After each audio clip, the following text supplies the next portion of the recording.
Okay, I'm going to show you how to use the overlay tracks, and because I only have the free edition of Movie Plus, I'll have to show you how to double save it. This is what it looks like when it opens. You have the splash screen with some commands: start a new project, importing media, your files, photos or videos, opening up a Movie Plus project if you've already done one, and here's your learning. It's got a bunch of tutorials on how to do things. There are also a bunch of them you can Google. On your home page, use Google search or whatever your search engine is, and Google for Movie Plus tutorials. Now I need to import some media. Click on Import Media, Import here on the media block. I have a folder already with some samples in it of things I want to use, and we're just going to pick out, I'll let you do two at a time here. Remember, this is the free edition. If you get the regular edition, it tends to work a little better. And we need one more here. Okay. Now, because you are doing picture-in-picture, you need a background to put all of these on. Come up here to the Library tab, click where it says Samples, click the plus sign. Where it says Fills, click the plus sign. These are all your fills. They have animated fills also. Everything here in Movie Plus moves when if it's supposed to move, it moves when you put the cursor over it. But generally we don't want to use those. I want to use just a plain radial. And I'm going to take this, I'm going to put it on the video track simply because that's the background. I'm going to click and drag it to extend it. Go back up here to the project file. You notice we only have one extra video track called the overlay track. Click Insert Video Track. Now you notice when you click again, Insert Video Track is pink. That means I cannot insert any more video tracks without upgrading to the full program. So we're going to double save this one. No big deal. You can also click and okay, we'll just use it like that. So I'm going to put two down here. You put them one on top of the other. You'll notice everything's a different length. Would have to be the length of your shortest video, because you cannot make videos longer or shorter without changing their speed. So the length of your shortest video is how long they all have to be. Up here where it's got plus and minus signs, oops, I'm going to lengthen it a little bit just so you can kind of see what's going on.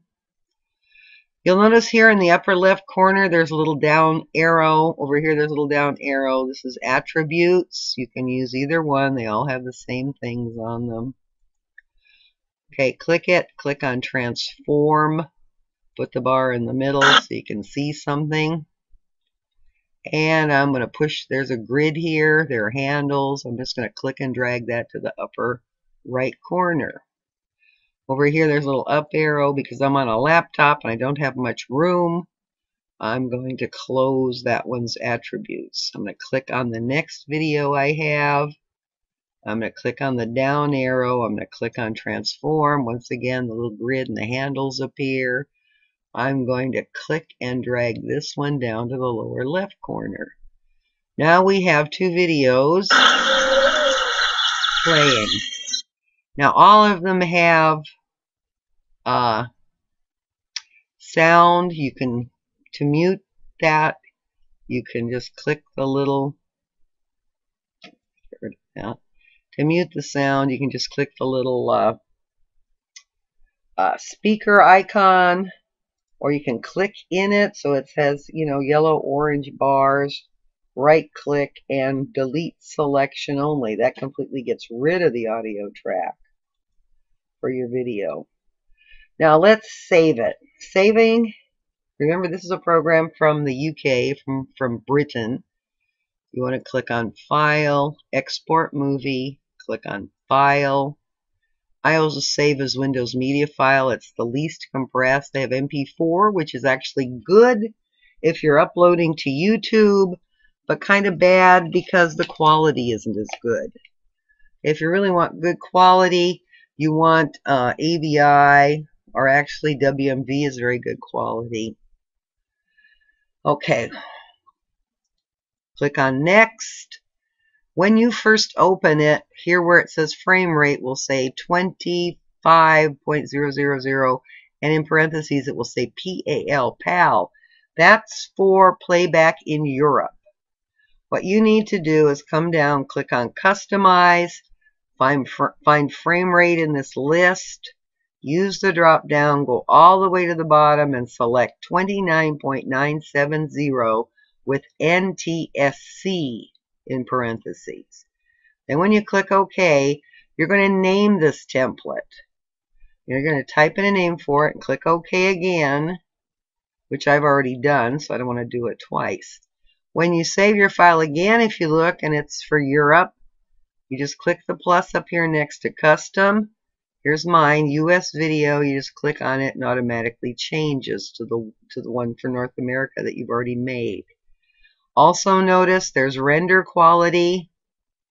You have a choice, draft, preview, normal, good, high, and there's a best, but it warns you here in words it's very slow. I use high and it gives me very good quality video. Now we are going to finish, and this thing is going to throw up. And I'm going to call this one Overlay Test. It's being saved to my videos. Okay, and I'm just going to save it. And it's only a few seconds. It's only about a 15-second video. Also, it pays if you're going to have a decent video editing program, you should have a decent computer. If you've got 4 gigabytes of RAM and a 250 gigabyte hard drive, you're going to have a hard time with a large video editing program. There it is, done. Okay, close it. Now what we want to do is let's just delete, right click, delete. One thing with video editing programs, usually there are a lot of right click menus. Look, this one has right click menu. This has a right click menu. The tracks have a right click menu. The media area has a right click menu. Okay, we need to import media again. We need to import the, I should have had it saved in there, huh? Okay, we're going to go down and find a file named Overlay Test. Right there. We're going to open it. Now we're going to drag that down to the overlay track. And we're going to put 2 files we haven't used yet. There's one, right click, insert video track. Oh, come on. Oh wait, I've got another video track here. Never mind. Move that down. Move that down. And we're going to put this one in there.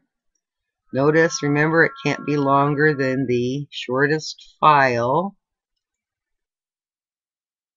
There we go. And we just have to do the same thing again. Click the down arrow, click on transform, click the bar up there. And let me see, move that there. We already have a video there, so let's move it over here. There we go.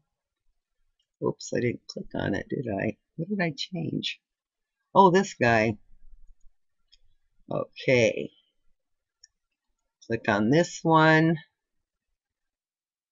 Click the down arrow, click on transform, and we need to put him somewhere. Let's see. He goes right over there. You've got the grids, which are real nice. There we are. All right, there you have.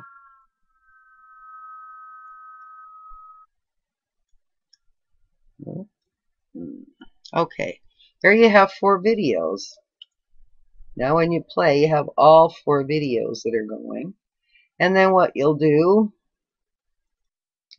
is you will save it again. File, export movie, export file, Windows Media, or whatever one you choose. Next.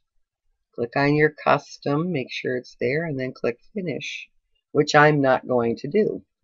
And that's basically all you have to do to get a movie where you can put 4 videos in it. Now you can put frames or whatever, and I've only used this program since August, and I don't use it as my primary program.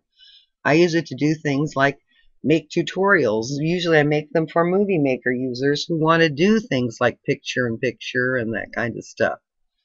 Okay, so I really haven't explored it. I know there's a text tool. Let's look over here with some really nice word art alphabets, along with, you have your regular fonts, and then you have a whole bunch of different ways to change those fonts. So, and I haven't done much of it. I haven't worked with titles or anything like that. Here's your overlay, blah, blah, blah. Okay, and that's how you make, using Cerise Movie Plus Starter Edition, double save and put 4 videos in 1 picture.